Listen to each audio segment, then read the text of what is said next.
today we were taking care of kids. Well, good evening, everybody. Good evening. Good evening. Good evening. Welcome to our parish mission. So good to see so many of you here. We're filling this room up, and we also have people that are streaming on live. Thanks so much to Katie McAllister, who is on vacation, but she's on the other end of this phone call and monitoring everything that's happening with that camera back there, which Kevin DeClean is supposed to be on right now. There we go. All right. So thanks so much for being here tonight, and hopefully as well tomorrow. We are excited to welcome a friend of mine who we've known each other for a long time. But before I introduce him, just a couple of housekeeping things. There's water and coffee back there. You can help yourself at any time.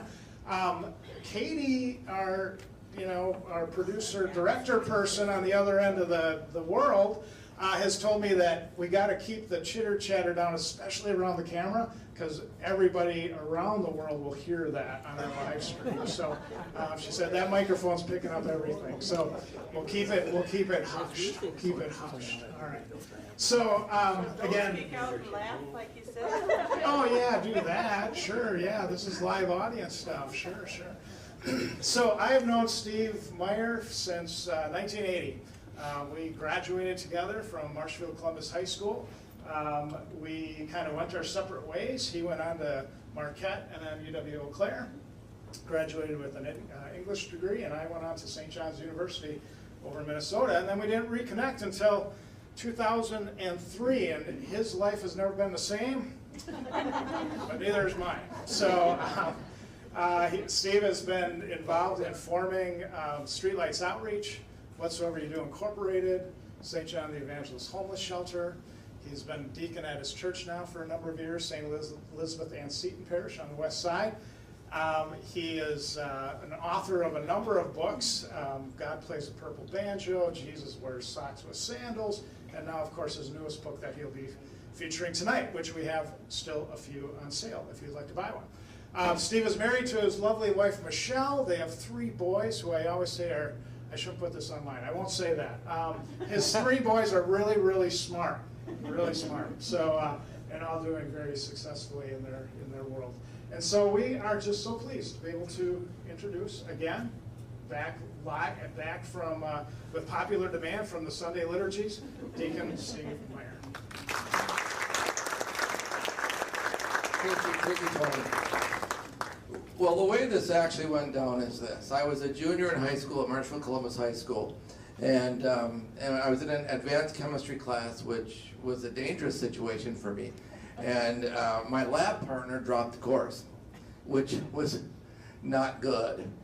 So I was a few weeks without a lab partner, flying solo, and our chemistry teacher, Sister Miranda, came to me one day and said, well, good news is we have a new student coming, and so you'll have a lab partner.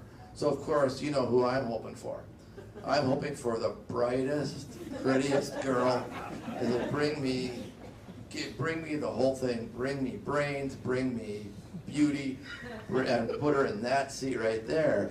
So this is what I'm anticipating, and on that certain morning, we had chemistry labs first thing in the morning, and in walks Tony Pickler. And that was that. So somehow we still both managed to get through the course. But I want to start a little bit further back than that. But let's open with prayer first. I wrote a little prayer to use mission. Now I did not expect that this many people would want to show up after seeing me this weekend. So thank you for being here, and I apologize if I did not make the type large enough on the screen. But let's pray this together. Loving Christ, bread of life, wine of compassion, you broke yourself open and poured yourself out to become with us, for us, in us, and among us. Open our hearts to love as you love, to forgive as you forgive, to serve as you serve, and to break ourselves open and pour ourselves out for others, bringing your real presence to all God's people all the time. Amen.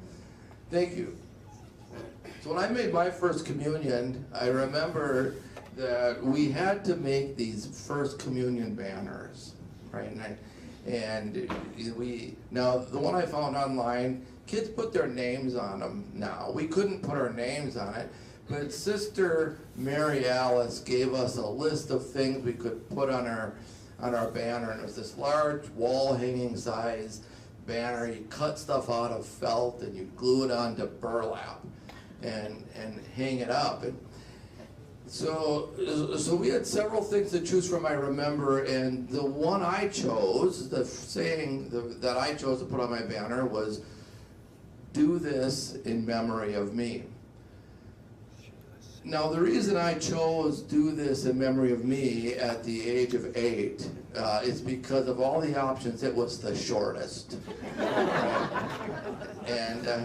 And I wasn't a real crafty guy, so I cut the letters out and I glued them on the burlap, but I got some glue on the felt, on the face of it, which really didn't bother me, but it sure bothered Sister Mary Alice.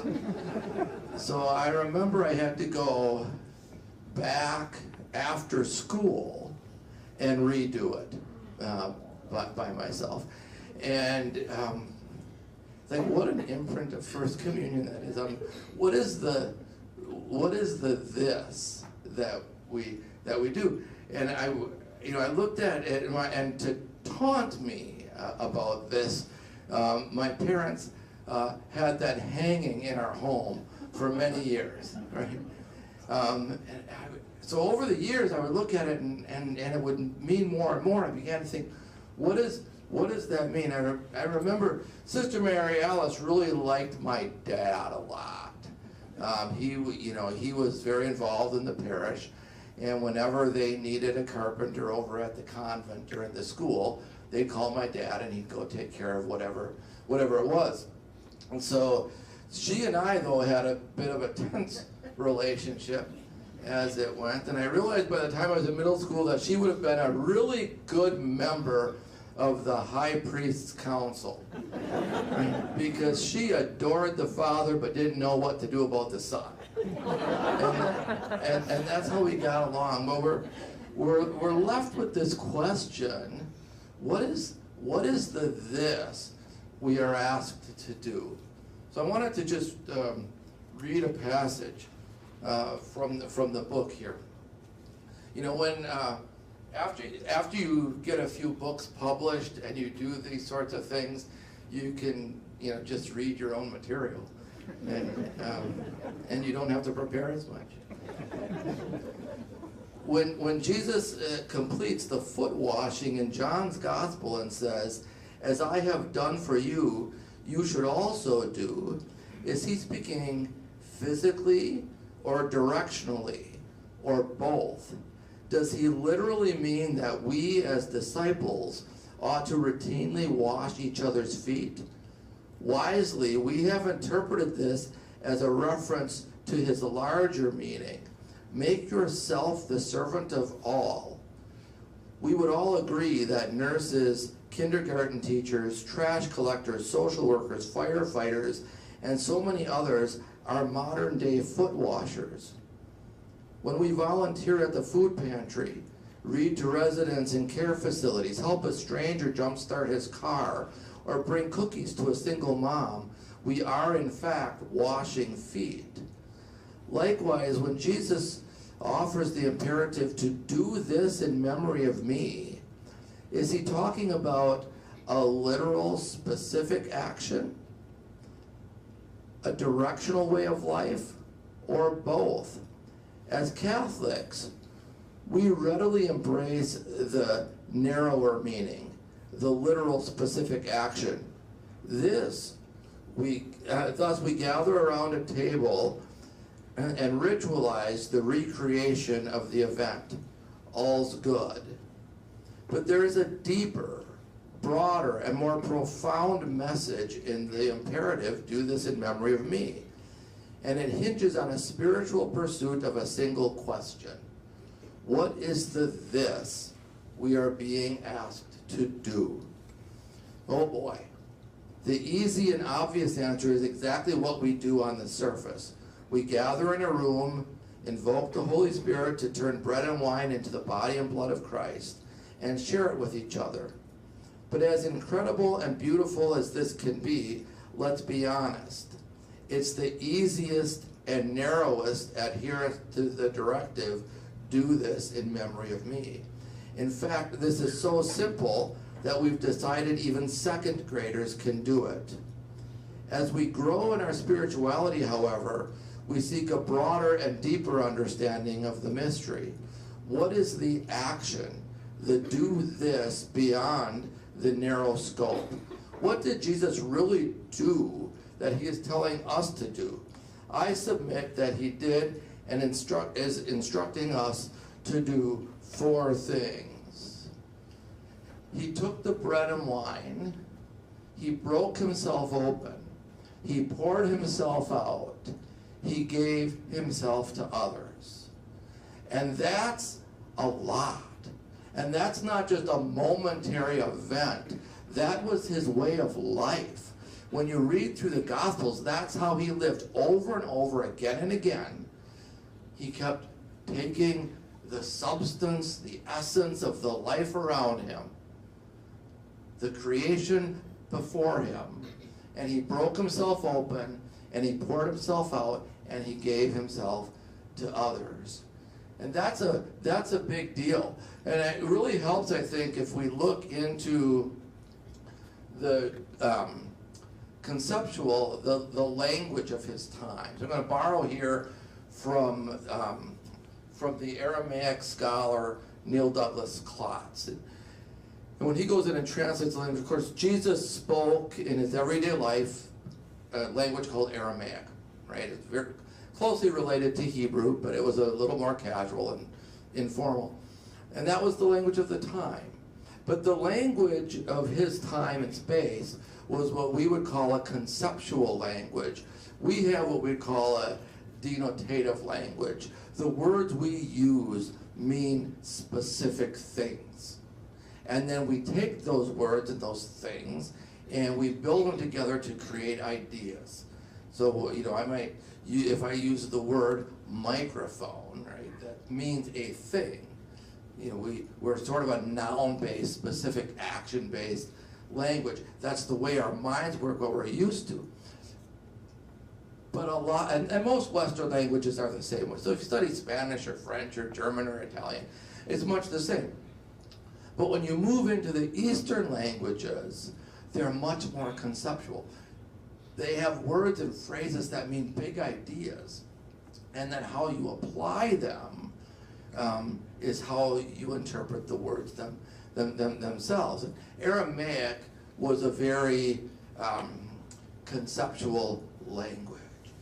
It didn't have a lot of words. It was a very breathy language, and it was spoken. People didn't read a lot. Not much was written down. Things were communicated verbally. And being a very breathy language, what the concept meant in specific application depended on how you breathed when you said it. It could be, we have some words that sound alike. We have homonyms in our culture. We're used to that, and what it means depends on the context and maybe how you say it. So this was the language that Jesus used. And 2 of the big concepts that they had were essence and substance. All right? So the essence was sort of the flow of life. What's going on? How you're, what is the flow, what we might call the energy of your life? Where's, how's the point? And then substance was the physical properties of your life. The stuff you can touch and feel. We might think of it as matter and energy in our world today. Those would be the essence and the substance of life. Now, 2 particular words that we want to spend a little time with are Dhamma and Lakma. Dhamma was a word that meant the essence of life. Am I moving around too much for your camera? Let's see if I can't test that.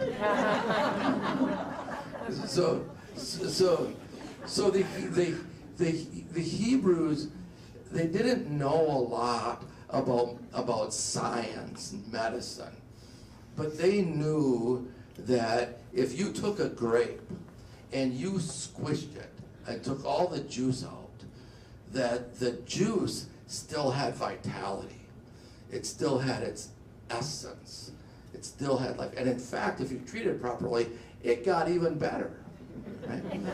And they knew that the husk had value as food. You could feed it, and it still had nutrients, but it would die. Right? That it lost its value. So they had only one word for this essence, and it was Dhamma. And in Hebrew, they would just add an A to it, Dhamma, or Dham rather. They took the A off, Dham. But the word Dhamma meant the juice from the grape. It also meant the blood in your veins and your arteries. And it meant all fluid that carries the vitality of life.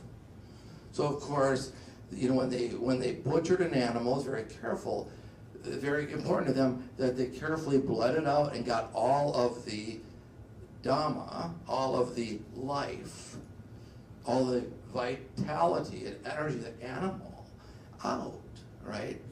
And so they believed in that as the essence, and they had the word that they used for bread was the same word that they used for flesh, the same word they used for body, especially a corpse, and that word was lakma. Right? So when Jesus takes this bread and he takes this wine and he says, "This is my body and this is my blood," right? He is in fact understood in his world with the people with whom he was gathered, saying, "This is the substance and the essence of my life. This is who I am. This is everything I am. This is what I do, what I think, what I believe, how I act, how I treat other people. This isn't just the physical property of me," because that would have just simply been lakma. That's just my physical property. But it was so much more than that, because again, they didn't think and communicate denotatively. They thought and communicated conceptually. So to understand Eucharist, we have to go to a conceptual level, which for us is to think a little deeper, sometimes a lot deeper, to say this is, and now we look at it and go, oh man, this is my body, this is my blood, this is the substance and the essence of my entire life, the matter and the energy, all I am, the totality of it. So he's pointing toward a concept we'll touch on tomorrow night about holy wisdom, which is the totality of things that the Aramaic would have called hakama. But it was that sense of wholeness, totality, all in. And I'm taking all that I am, all of it, my entire life, and I am breaking it open and pouring it out for you. Now, go forth and do this in memory of me. And I just have to believe from all of my own spiritual journeying and studying that when he says, do this in memory of me, he's really asking us to do something more than show up on Sunday and receive something. He's asking us to become what he is and to share it with the world accordingly. I should mention, by the way, that I really do conversation a lot better than presentation, and I prefer it. So if at any point you have questions or comments, or you want to share, or you want to argue with me, that's perfectly fine, because I raised 3 kids, so I can do arguments. I know that. All right, so don't be shy. But you know what we should do for just a moment? Let's just take a pause. Can we pause on video? I don't know what you do if you're watching from home, But let's just take a few minutes, and at your tables, just have a little conversation about what is the substance and the essence of your life. What is that? What is the substance and the essence of your life?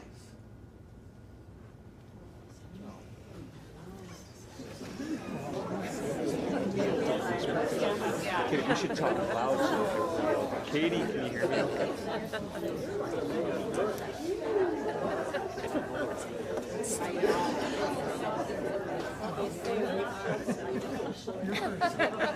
I'm an educator.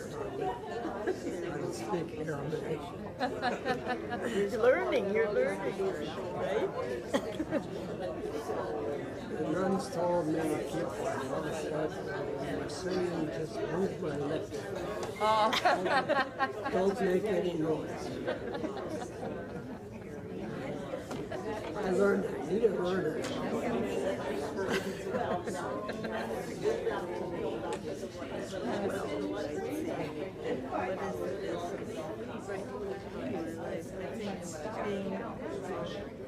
You're not going to be where with a message? My world besides all the other stuff around me, and that's what it is. Oh,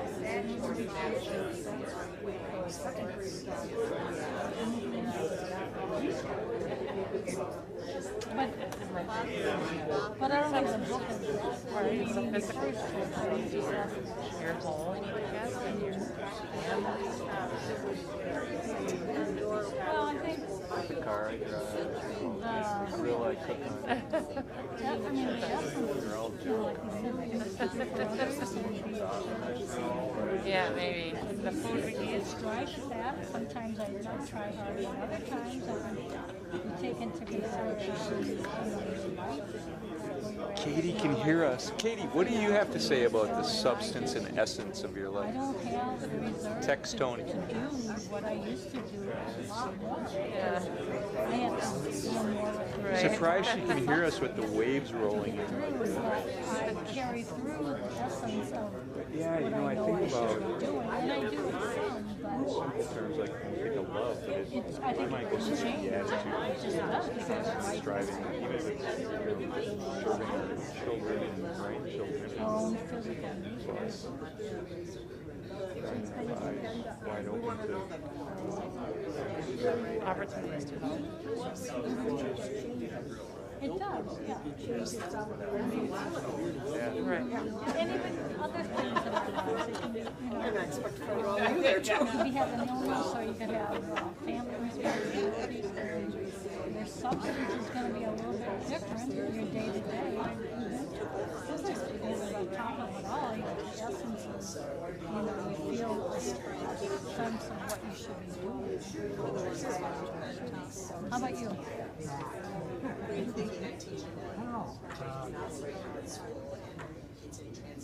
Substance to me is what you're trying to do. Yeah. Right. Essence and what you should be Oh, yes.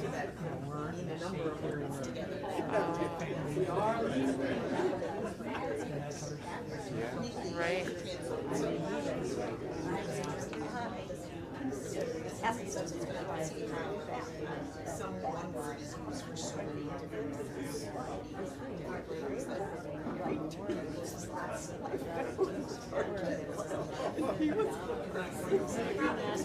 Yeah. Sure.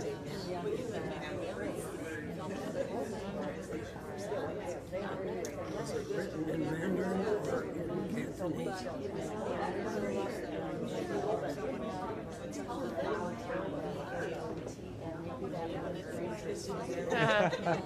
Do you speak Mandarin? But isn't the essence of what hovering over all you do with your grandchildren? Isn't it there? Wait. Yeah. That's a long time. Yeah. They laugh all night. Uh-huh. Cantonese Cantonese. For Cantonese.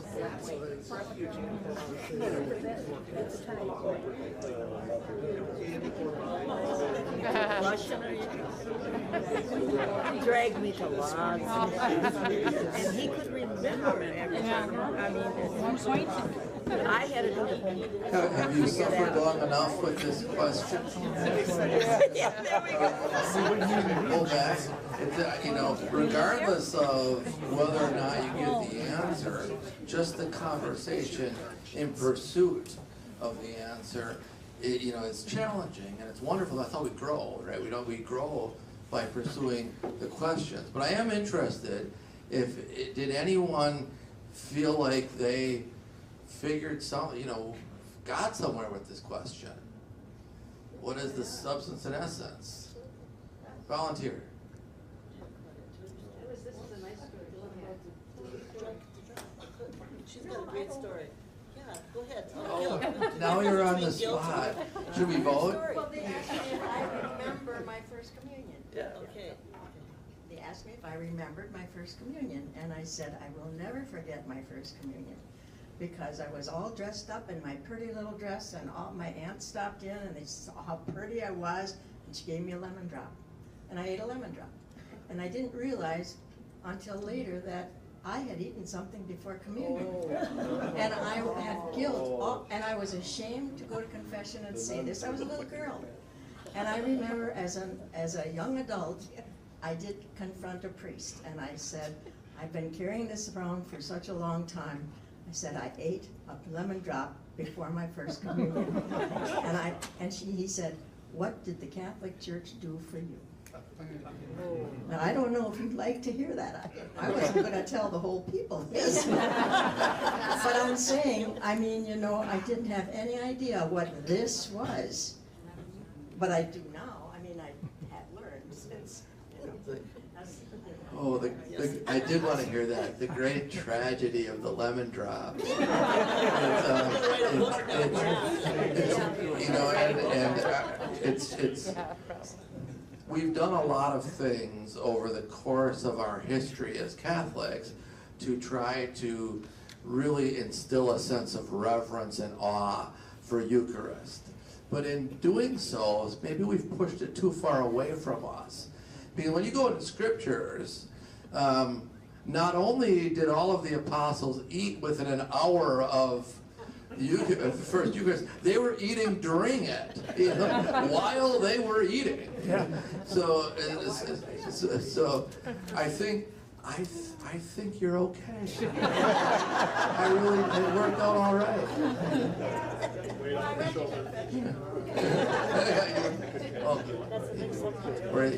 One of the great gifts of the Catholic Church is the wonderful gift of reconciliation, so we can take a step back and seek forgiveness for the tragic sins of lemon drops. So, thank you. Did anyone else have anything interesting in your conversation about the substance and the essence of life and what it's all? Yes? Go ahead. Does essence change in our lifetime? So the question is, does the essence change? Does the substance change? What do you think? You know, you think? Careful. She made a comment about the color of hair. We pay a lot of money for the clear dye. So it's a great question, because you know, let me throw it back to you. You know, when we say does it change, we'll talk about is there a difference between change and growth? Are those two different things, right? Because clearly we grow. Hopefully, I guess I know a few people, my relatives, but we do grow. Does it change? One of the things that we're challenged with is we're so linear in our thinking that we think that change doesn't include what was. It's different. But change can include what was. You know, it can move on, but bring something with you, maybe leave some of it behind as it changes and evolves. Because we have change, we have growth, and we have evolution, right? As different ways of growth. So when you ask the question, does it change? Did you have one of those ideas in mind? No. You know you're hitting it out of the park when you have the pastor going.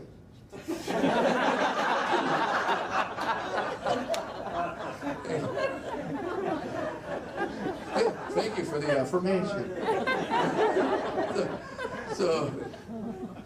So it's a dozen.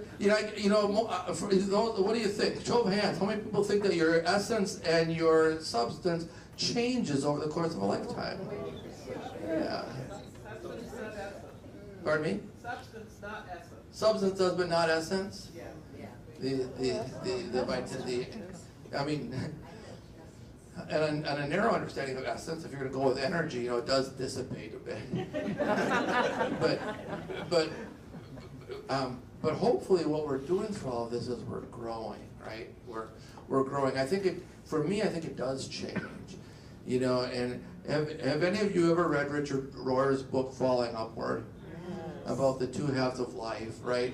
I think that's a great example of our substance and essence sort of moving from an external, structural framework where we're really nervous about eating lemon drops an hour before communion, to an internal, spiritual, substantial,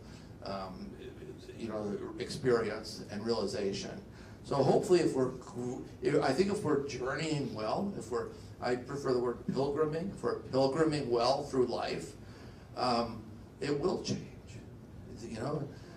We grow. So what's the point of a pilgrimage if there's no change coming with it? Then you're just a tourist. Hopefully, we're not all just tourists in life, right? That we're moving through it. Did anyone else have anything on the substance and essence of life? Yes. Well, I grew up in a family where every Christmas, Easter, there were banquets. Banquets, all the family gets together. Somebody brings something, somebody brings something out, and it all comes together. And bringing that to the Eucharist, it's like God gave us grapes, and He gave us grain, wheat, but that's not what we bring to the Eucharist. It's more like that banquet comes together where with human hands we make wine and we make the Eucharist, and then it gets consecrated. And it's not a one-way street the way I see it. That it's God coming to us and we coming to God. And then from a biological standpoint, once we take that, it goes to every cell in your body. So right now, I'm really regretting I didn't make my way back with the microphone. Would you mind repeating all of it? Because either you already read the book, or you don't need to read the book. But there's that realization. What he was talking about, if you didn't catch it, was the idea of a banquet. And what we're bringing to the banquet, right, would be the work of our hands, the fruits of our labor. And of course, in the early church, that's what people did. They brought the bread and the wine from their own homes. We kind of distance ourselves from that. So one of my favorite lines in the book is, we live in an age where we have to look further to see deeper. Right? Because I think that so much of what you're saying was intuitive to the early church. People brought who they were. It wasn't just coming and receiving; it was coming and offering. And what did we do with offertory? We went from bringing bread from my home to bringing money from my pocket, which became a metaphor for the bread. And then we went from bringing money from a pocket to electronic giving, And a lot of churches now have poker chips, you know, they throw in, or a card. I really did give something. Here's a note from my mom. You know, and so we've lost that sense of bringing something to it, and that's what brings the community together. That, you know, sharing the work of our hand, which is really back to the substance and essence of life, which is really what sustains us. So the gifts we have that we're given to share, to hold up with each other as we grow and pilgrim toward this realization that the substance and essence of our life and all life is the God that Paul calls love, right? And that's it's love, you know. If we're not breaking ourselves open and pouring ourselves out in the name of this God of love, love of neighbor, love of stranger, love of enemy, if we're not moving toward that, somehow we're still on our way, right? I mean, because that's the whole point, realizing none of us are all the way there yet. And I thought I was, and then I met people. Because ultimately, Eucharist is about the human condition. You know, and I think sometimes we make it so high, we forget that it's a gift that Christ gave us for our human journey, our human pilgrimage.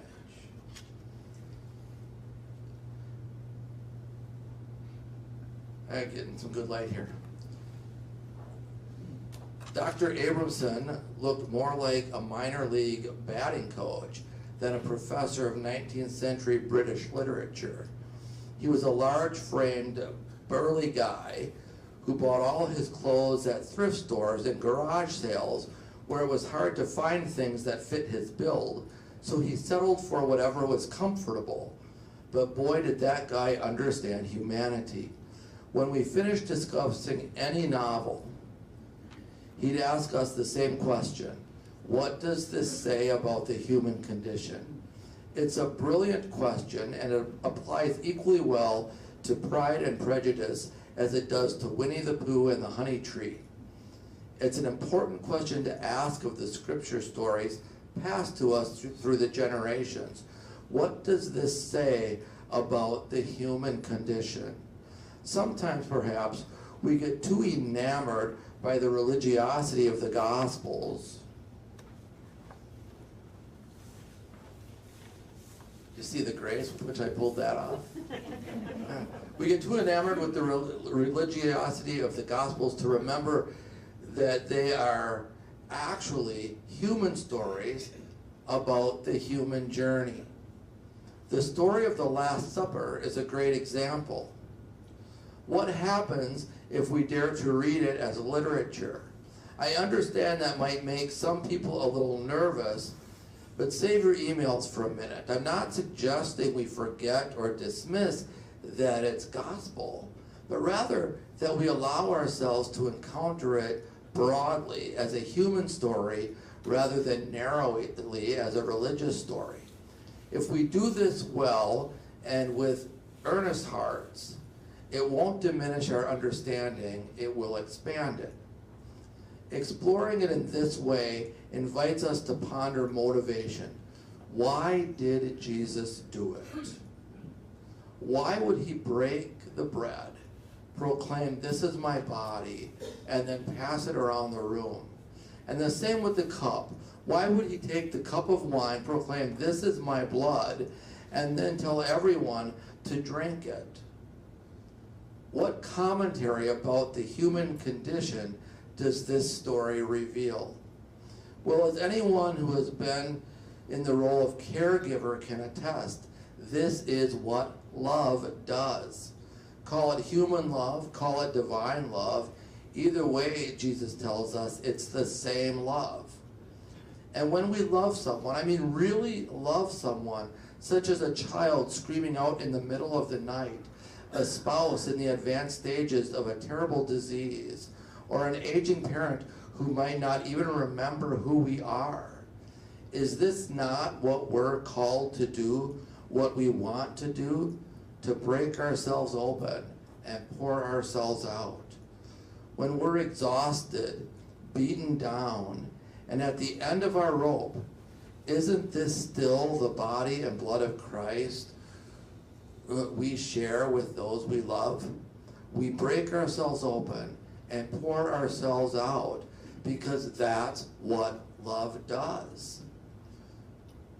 When we love someone, we want to share the very substance and essence, the bread and wine of our lives.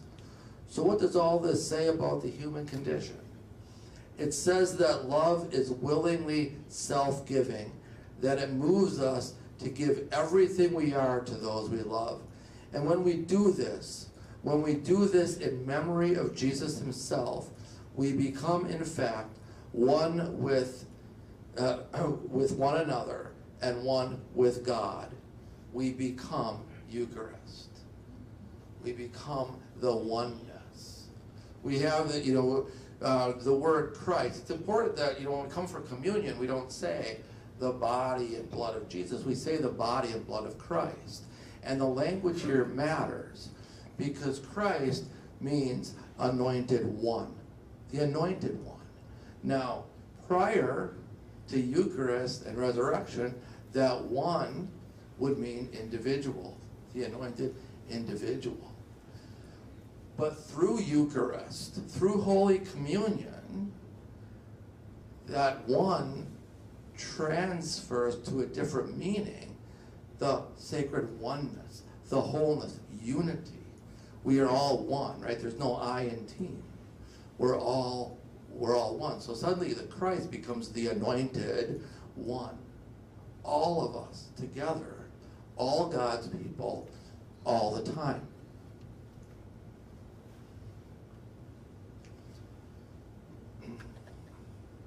So how do we bring real presence to that? What does it mean? There's a Eastern saying, a Chinese saying, that to really know something, you have to go to its opposite, right? To understand and appreciate light, you have to know dark. To really understand love, you have to know fear. That to really know something, you have to go to the opposite. So what does this mean? These are a few questions that we can ponder with. Bringing real presence in our relationship with God. Do we seek servitude or self-affirmation? I mean, there's this reality among some very religious people to try to fit their understanding of God into the agenda that they're bringing to life. I'm going to try to not be too editorial here. But there's just this sense that we, instead of trying to understand the wholeness of God, we keep, there's an old rabbinical saying that God created humans in God's own image and likeness, and we've been returning the favor ever since. Right? So that's what we're talking about, this idea that rather than bringing an authentic presence to God and letting God's authentic presence be revealed to us, right? Are we really coming at it from a point of servitude? I want to serve this God of love, this God of mercy. Or are we looking for self-affirmation?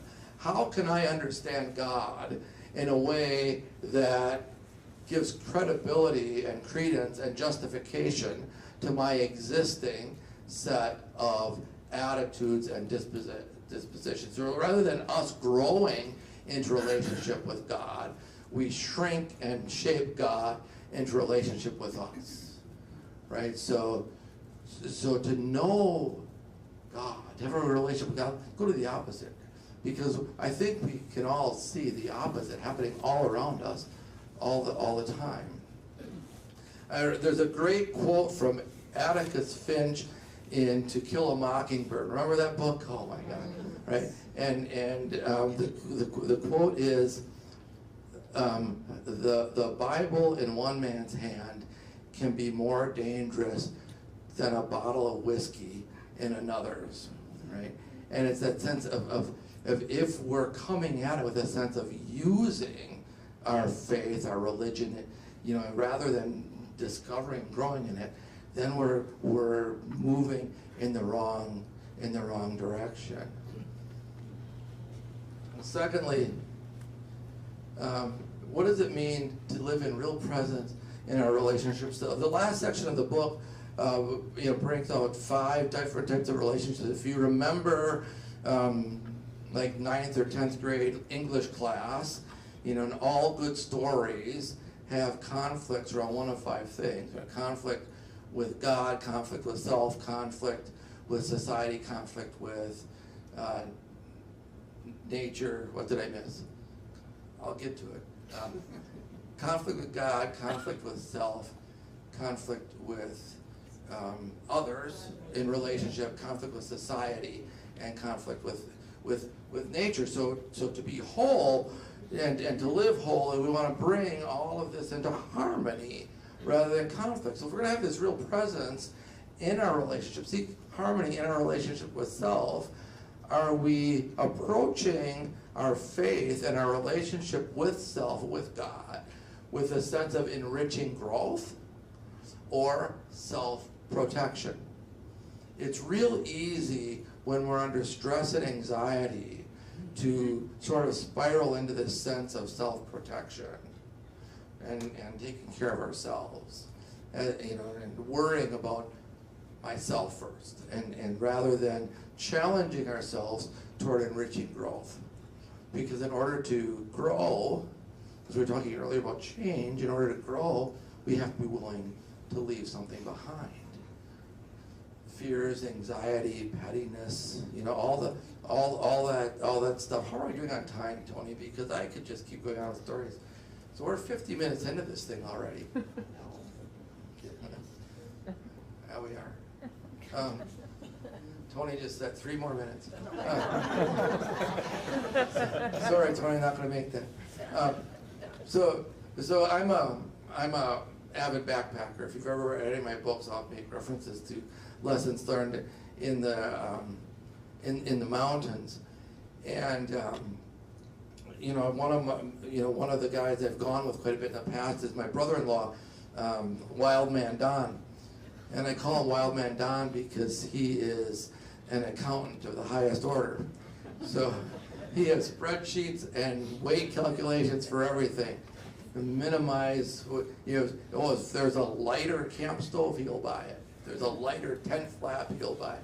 You know, and so I mean, I'm not criticizing him because I gained from him. You know, I don't know, that's a good idea. But it's all about lightening your load, because when you're walking up a steep incline at altitude, you have 12, 13,000 feet, it gets really heavy. So you want to go light. So when I go backpacking with Wild Man Don, when his kids were small, he had a daughter who loved rock. So along the trail, sometimes he'd find a beautiful stone and pick it up with his back. And then when he wasn't paying attention, I'd help him out, and I'd just add a few more stones to the back.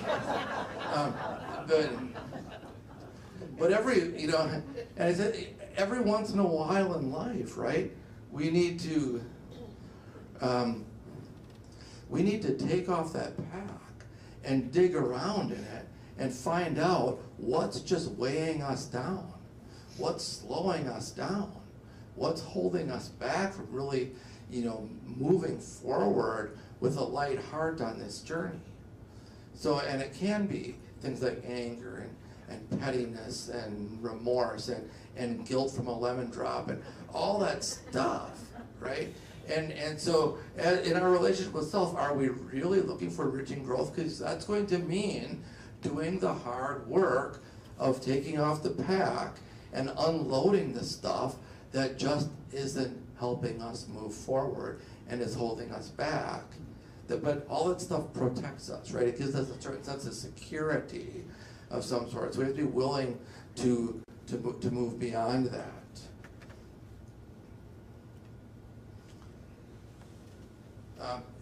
When we look at real presence in our relationship with others, we're asking ourselves, are we companioning or are we self-advancing? What are we trying to achieve? Are we looking for people who,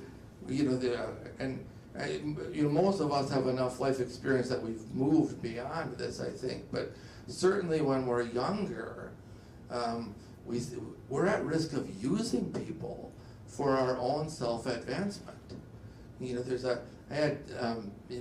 I'm a strategic branding person professionally, and so I had someone from a pretty large corporation call me up one day, and he was a client, and he wanted me to help him with his personal brand. I mean, what does that mean? He said, because there are all of the business publications at the time saying, you want to grow in your career, you need a personal brand. And so he wanted to help with his personal brand, and I finally just looked at him and said, I think you just need to be your authentic self, right? That's who you are. Don't try to be something you're not. But we have this undercurrent of messaging often in our culture that we need to be self-advancing. What sort of impression are we making on other people, and how do we advance that and accelerate that to make ourselves look better? And we have to grow past that to the point where really all of our relationships with other people are just about companioning with them, not making ourselves look better or smarter or anything, but just be there to companion with each other. When we look into this relationship with society, we're forced with this question, asking this question about are we serving the many or the few or the one, right? So please tell me I'm not the only Star Trek fan in the room. So Wrath of Khan at the end of the movie, and Spock is giving his life to save the ship. And to him it's logical that the good of the many outweighs the good of the few or the one. But we have a lot of tension with this in our culture, where we're constantly struggling with the right of an individual versus the best interest of society. And rather than seeking harmony, we put these two things against each other. And so the question is, in our relationship with society, are we serving the many or the few? I tell a story in the Jesus Wears Socks with Sandals book of a guy coming to my door one day, taking in his question. This was before an election, and he was taking a survey, which was these aren't surveys. I mean, they're just but he calls me one question: are you better off today than you were 4 years ago? And I happened to think about how different that was from John Kennedy's famous quote, "Ask not what your country can do for you, but what you can do for your country." That in the 1960s, we there was a cultural realization that we're all called to serve something greater than ourselves, right? And what are we doing for the good of everyone? But somehow, I think Ronald Reagan was the first to ask the question in 1980 when he ran for president the first time, and that was a strategically election-winning question. Are you better off today than you were 4 years ago? Boiling the whole thing down to this simple thing, but giving us all permission to switch our thinking from the good of the many to the good of the one, right? And we've just accepted that paradigm for the last 40 years. I was at a conference one time, and I was talking to a theologian who was not Catholic, but he was at Loyola University, and he said to me, "You know what the problem is with all you Catholics?" I'm like, "Oh boy, here we go." And I said, "What?" He said, "The problem with all you Catholics is you all keep trying to recreate the church in your own image." like, oh, he is not wrong, right? We keep evaluating the faith, our parishes, our Catholic religion, our church, based on how it fits me. What am I getting out of it?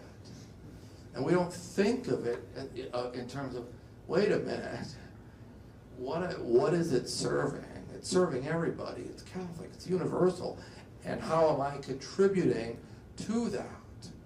Because we bring this consumer perspective. So, excuse me, so we're asked in this, as we evaluate real presence in our relationship with society, community, is our thinking, our decision making, our priority? Are we really looking to serve the many, or the few, or even just the one?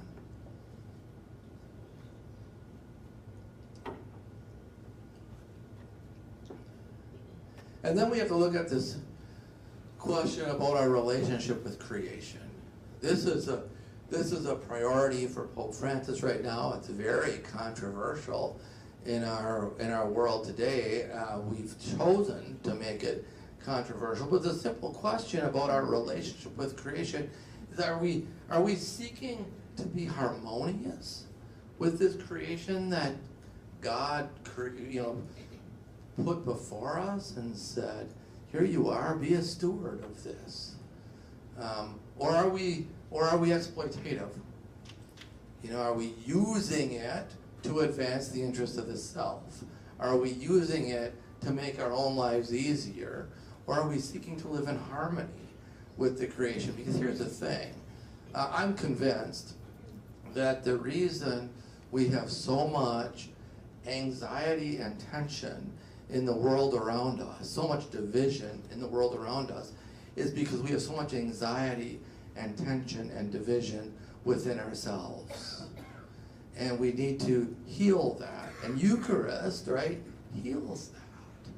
If we really encounter it and say, I want to be part of this anointed one, this holy life of God, I want to be part of that, and I want to break myself open and pour myself out and live in that direction, we have a chance of healing, because we keep projecting, we live in conflict with ourselves, because we kind of have this value set. We believe in it, but then we have this life that struggles to live up to that, and we live with that dissonance. So the question is: are we harmonious? Are we seeking harmony with this creation, or are we exploiting it? Now, are these extremes? Yeah, but to know something, you have to go to the opposite and understand the totality of the question.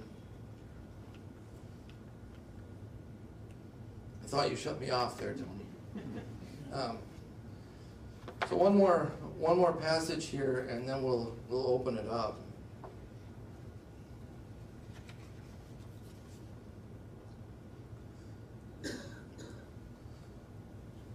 While I prefer to retreat to the lush richness of the forest or a quiet vista of the mountain, Michelle, my wife, Michelle will occasionally lure me into a hike in the desert.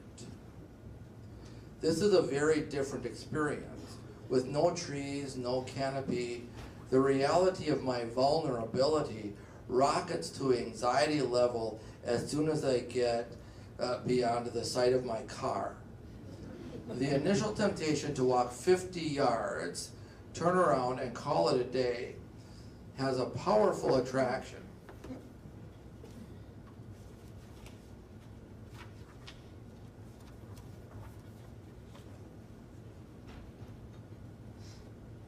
Why on earth would I want to walk further away from shade, further away from water, and further away from the twin miracles of cold beer and pizza delivery?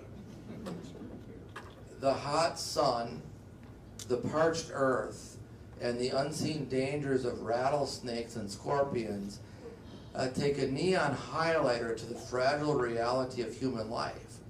No thank you, my brain says. Ah, but yes, please, my soul calls. So I journey on, but at a much slower pace than Michelle. Soon I lose sight even of her.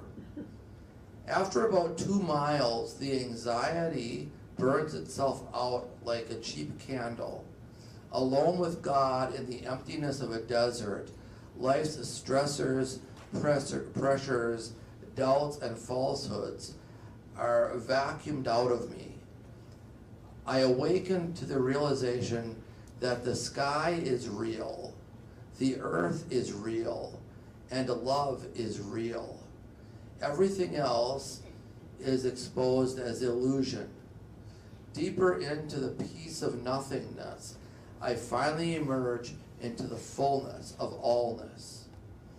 Peace be with you, Jesus said when he entered the upper room. Peace be with you, we say before sharing Eucharist. The peace of real presence. This is where we find our Holy Communion, our sacred unity with God, neighbor, and all creation, now and forever.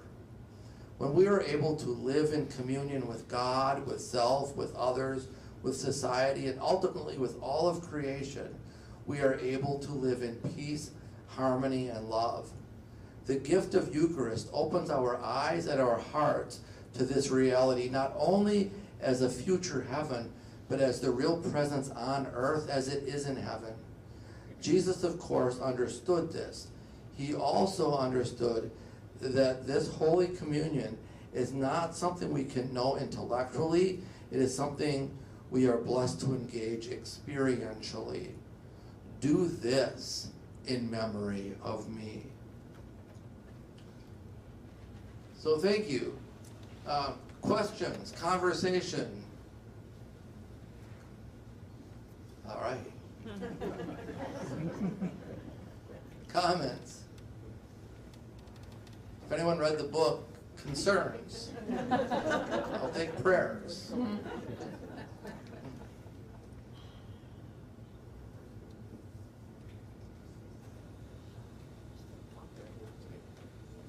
Yes, in back.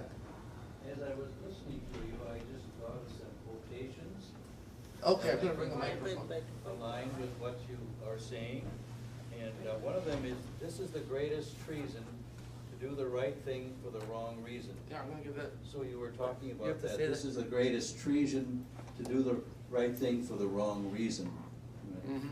So the whole idea of self-righteousness, that are we gods, or are we gods? G-O-D-S or G-O-D apostrophe S. And I think Abraham Lincoln said, are we on God's side or is God on our side?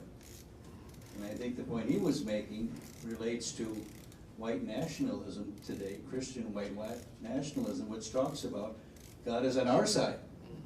We are not on God's side. He's on our side, and so we have the truth. You know, and I think there's danger in that as well. And then I had shared at the table here, Eucharist for me reminds me of a quotation by Mother Teresa, to do small acts with great love. And love is a great energy because God is love, the greatest energy we can find. So within that context of energy, we are lifted up into His presence and we gather as community. Wonderful, thank you very much. And it's true, I mean, it's a great question. We ask ourselves every day, you know, does God belong to us or do we belong to God? You know, and that's a big question. You know, I write in the book about, you wake up every single day and you ask yourself, are you going to live from the inside out or the outside in? Are you going to go out in the world thinking, you know, I'm going to look around the world today and see if I can't shape it in a way that brings joy and happiness and peace to me, right? Manipulating the world to serve me from the outside in, which is really sort of how we're conditioned to live, as opposed to live from the inside out, which is to wake up every day and say, how am I going to affect the world around me and the relationships? How will I bring joy to other people today? You know, to change the direction of our lives. I have a question. Is there a way that those two things can and should happen at different times? So the question. It's okay to, you use the word manipulate, but you wouldn't have to use the word manipulate the world to serve me, but some days that's what I want to do. Oh, I've had kids. All right. No. So it's the question. But don't you think you need it? The question is there a way to do both those things at the same time, right? Because harmony, it has to come full circle, right? And it's a great question, and it's really a fabulous introduction to our conversation tomorrow night. So I'm going to ask you to come back for the answer. You're welcome. Or we'll get your friend there. Because it's a brilliant question. It really is, and it's insightful. Because you're right. To live in harmony, there has to be a wholeness to it.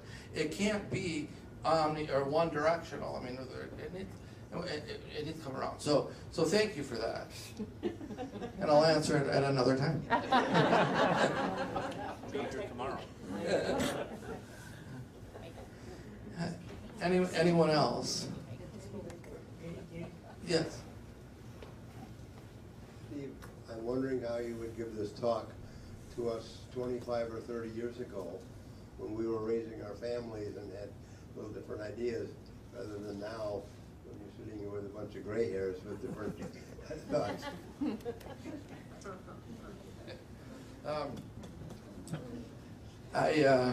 I just signed a contract for the next book, and the working title is "Live Like You Mean It," and I think that really speaks to how I think to a life stage of that's in more of a growth mode. I've been referring to the stage of life that I'm entering as the wisdom stage of life. And we work our lives toward that wisdom. But how would we speak this? Because life, I've always believed that God is in the grit that gets under your fingernails, right? That's where God is. God is in life, and that means something different when you're 35 years old and in the throes of raising a family and all of the chaos and all of that. I think that the immediacy of opportunity is so much more immediate present to us. And as we, one of the challenges as we age is we have to open ourselves up to the experience a little more broadly than what it is. I had a young mom, it's a really tragic and sad story, and she loved to go to Eucharistic adoration. That was her deal. She was 28 years old, and it was very different. When I was 28, I was living differently. But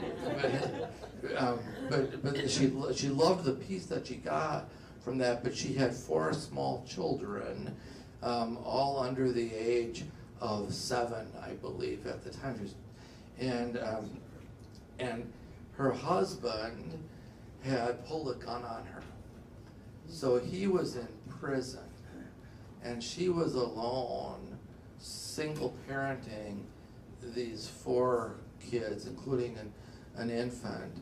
And she was really saddened that she wasn't able to go to Eucharistic adoration anymore. And she was troubled by it. And I asked her, if it's the room where your infant sleeps, is there a chair? And there was. She had a rocking chair in there. I said, do you ever go and sit in that chair and meditate on the real presence of Christ in that child? And that had never occurred to her.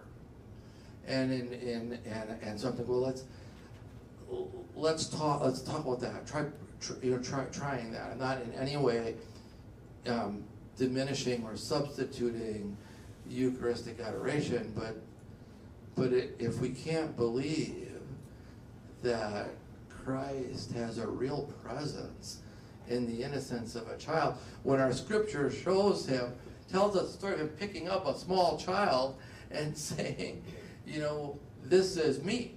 What you do to the least you do to me, and if you want to love me, then love this child. I mean, we have that direct story, and yet we don't make that connection sometimes with our small children. So, so I'm going on a way different path than your question, but it's, but I have the microphone, so I'm telling you. But there is a life stage thing of I think the opportunity to grow into a real presence with Christ that we would call Eucharistic. It can be much closer when we're raising small children. Yes? Looking back at all of this, when you think about, you wonder why in life sometimes if you have to really suffer through difficult times, really difficult times. But then, if you have that experience and looking back at it, going through these difficult times with the idea of real presence, you really learn a lot. It changes a lot. I keep thinking of some of the stories you were telling. What she said is, it's a good book.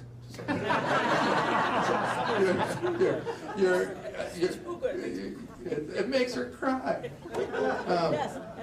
So you make a brilliant point in that, you know. And there's a school of spirituality which I don't subscribe to because I think life is far more joyful than this. But there's a school of spirituality that argues that the only reason we're given joy is because we couldn't endure a life of all sorrow, but that we only grow through the difficult stuff.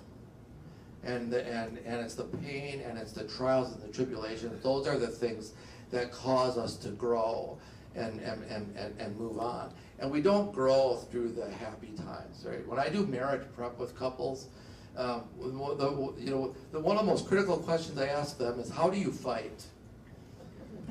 Right? Because, and I said, look, marriages don't spiral when the sun's shining and the wind's at your back and everything's joyful. Marriages spiral and get difficult during the hard stuff. You know, and so let's talk about how we're going to manage the challenges of the hard stuff, because that's where we can grow as individuals, but it's also where we can grow in love with each other. You know, what a missed opportunity. We talk about relationship with society, relationship with others. What a missed opportunity, because it's in the conflict and the hard stuff, the disagreements, that we actually have an opportunity to grow closer, to grow in our understanding, to open ourselves up to people, and to love more deeply. But our temptation, of course, is to say, I'm right, you're wrong, and I can't talk to you anymore. And so that's difficult. Do we have time? One quick story. I can tell you a story. And I'm going to overstay my welcome if I keep at it. But when I was on an airplane one day, flying from Seattle back to Green Bay, we were flying over the Rocky Mountains, and I was reading a book by the Dalai Lama, and my seatmate next to me was agitated by this, and so she asked me if I'm religious, and I said, well, you know, probably most people would say so, and she said, well, can I ask what religion you are? And I said, well, that's a loaded question on an airplane. And I said, well, I'm Catholic. I'm Roman Catholic. And she said, oh. I noticed you're reading a book by the Dalai Lama. Perhaps your Roman Catholicism is not feeding you what you need, so you're looking elsewhere. I got no place to go on this plane. And I said, you know, I said, I find my Catholic faith to be deep and rich and profoundly meaningful, and I keep uncovering, you know, a deeper understanding of truth. I'm very happy with my faith. Well, then why are you reading a book by the Dalai Lama? And I said, well, I want to open myself to different perspectives and different understandings, and through those lenses grow to a more profound understanding of my own beliefs.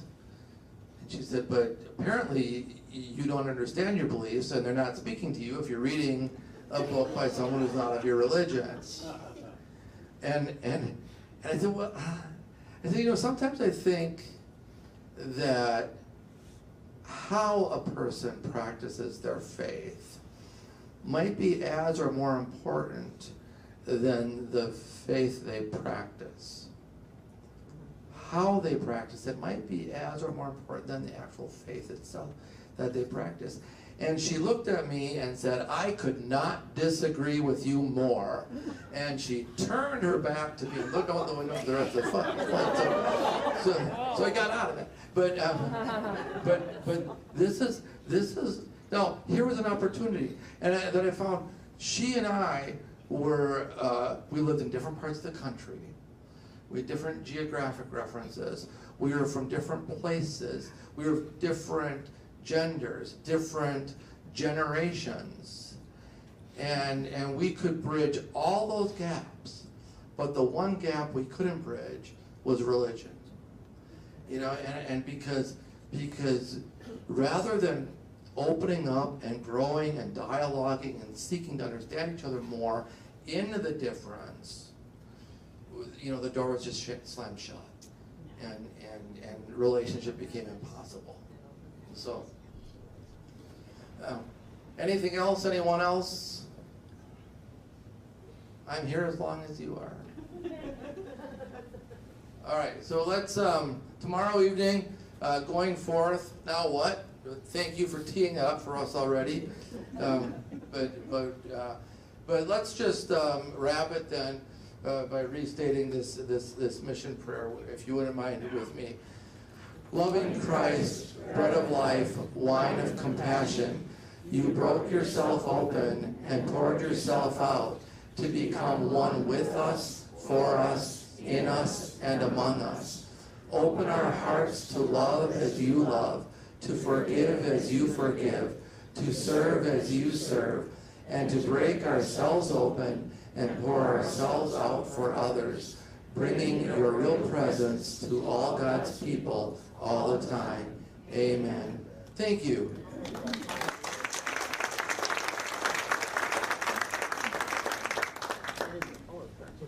Thank you, Steve. Many of you might have seen the movie City Slickers. There's a scene in City Slickers where the three guys are on these horses and they're sharing their best and their worst days. And one of the guys says, it's the same day, and he had reasons for that.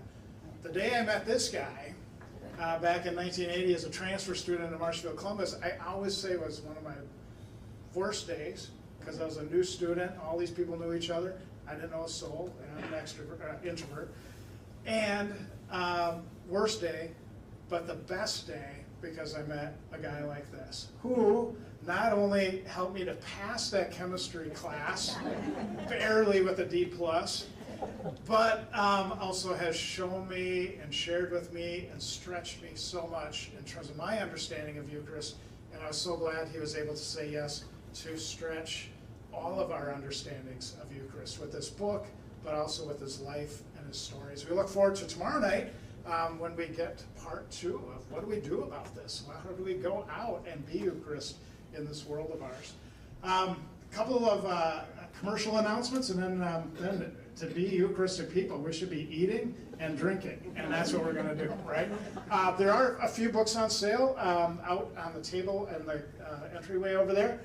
I would think for a small donation of, I don't know, 20 bucks or something, I'm not sure how much, Steve might be able to sign your book, right? No, I'm just kidding, I'm kidding. Yeah. He'll sign away till his hand is sore.